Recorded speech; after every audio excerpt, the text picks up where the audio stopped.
Hello and welcome to vlog number 7 of Vignette to Vogue. And I know that I introduced myself initially as a interior designer as well as now content creator, but I also wanted to introduce another aspect, another life that I live in this world, and that is as a mental health professional. So I'm a mental health professional, and I have been a mental health professional for most of my adult life. That is my day job. And today we wanted to talk about environmental wellness. And I got the idea for talking about environmental wellness from my good girlfriend, Tiffany Todd, who has a organization dedicated to her late son called New Day. And she recently invited me to speak about environmental wellness at one of her wellness workshops. And I want to talk about what environmental wellness is. But before we start there, I want to just give a shout out to my engineer here at Digital Impact Studios, Leon. He is behind the camera, and we had some hiccups today, but we worked through them. That's kind of why I don't have on the initial look that I wanted to do, because the green screen and the green sweater didn't translate well. And I want to just show you how it looked when I had the green sweater on. So I had to take it off. We're going to move forward, we're going to press forward, but this is just one of those instances where if things aren't going well, just pivot, learning how to pivot and make do with what you have and continue to press on. Because, you know, in this world, we will always have obstacles, but the best thing that you could do is figure out how to move forward. So myself, Leon, we came up with a solution, and here we are. You'll see the look with the sweater a little bit later, but not right now. So let's talk about environmental wellness. It's a state of being in harmony with the natural built environment around you. It involves feeling safe, comfortable, and connected to your surroundings. It also means being aware and respectful of the environment, using different paint finishes to make things spectacular.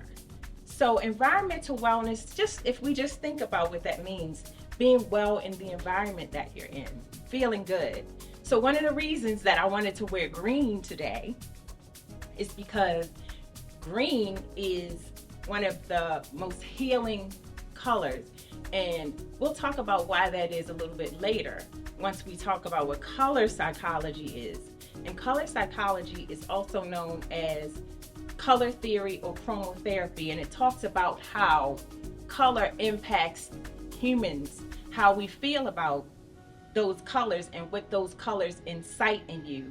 And here is a chart. You can screenshot it or you can Google it yourself to see exactly what colors do, how they impact you. So for me, in my personal home environment, green is represented in the form of plant life. I have a lot of plants in my home, and I love caring for my plants. And the greenery is healing to me. So one of the reasons why I wanted to wear green today, because in terms of color psychology, green is one of the most healing colors in nature. You can understand why. It's trees, grass.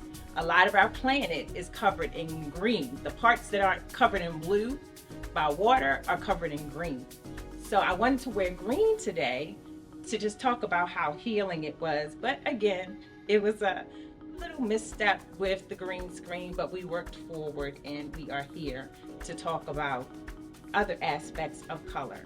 Now, I wanted to talk about a new trend in interior design. So in the more recent past, the color trend, and just like fashion, interior design has trends, right? The color trend in interior design in the most recent years, if you think about, at one time people called it builder brown after a certain amount of time. There was that brown kind of coffee colors that we had in our houses in the early 2000s, maybe the 2010s. Then it went to this like gray palette. And the floors became gray and not brown.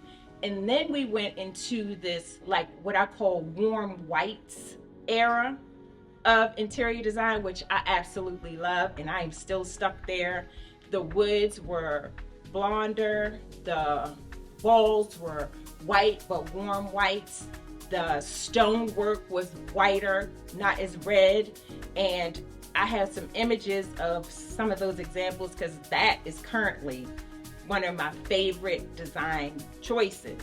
But also color drenching.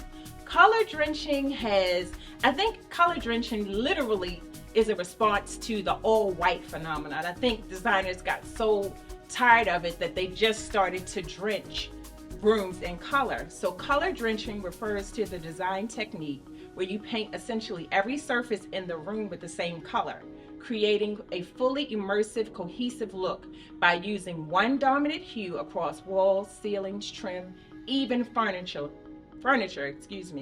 drenching them in the same color. So that's color drenching. So I'm going to put in some examples of both the warm whites and what those spaces look like, as well as the color drenching. The color drenching can read as dark because a lot of designers tend to use darker hues for the drenching. I've seen drenching in black, like the ceilings, the walls, the trim, all black, right? As well as like dark burgundies or deep blues, almost like indigo blues, and that is color drenching. So I wanted us to talk about which one you like, or do you fall somewhere in the middle? For me, I fall somewhere in the middle. I could do maybe one room, and I think that's the idea behind how designers do it. They do maybe one room in the color drenching style, not the whole house, because it can be very overwhelming and dark. And we just talked about color psychology. So if you can imagine what a dark space may do for your mood, maybe that's a room like a bedroom or somewhere that's more of a leisure room, not a room that requires a lot of activity like a kitchen or bathroom maybe. So I want you to tell me, take a look at those images of color drenching, take a look at those images of warm whites, tell me where you land. I land somewhere in the middle. I wouldn't mind having a color drenched room in my home, but my predominant style will be those warm whites until it just literally goes out of style like the Builder Brown. That's what I'm thinking about for color. Tell me what colors make you feel good. What colors make you feel good when you wear them? I like pinks, I like blues, and I like greens. So get in the comments, talk to me. Tell me what colors make you feel best and what environments of wall paints, or maybe when you're in a space, what color is the wall painted where you just feel like it's giving you a warm hug, because that's what interior design is all about. That's what I wanted to talk about, guys, today. Take care of your mental health, take care of your environmental wellness, and I'll see you in the next one. Fringe artwork and the fringe earrings mimic each other with the gold accent. The tropical elements mimic the picture on the wall. We have velvet ottomans with gold accent and velvet heels with gold buckles. Take a look at that green sweater we couldn't use earlier. Well, it's back, and it looks like that wall color to me.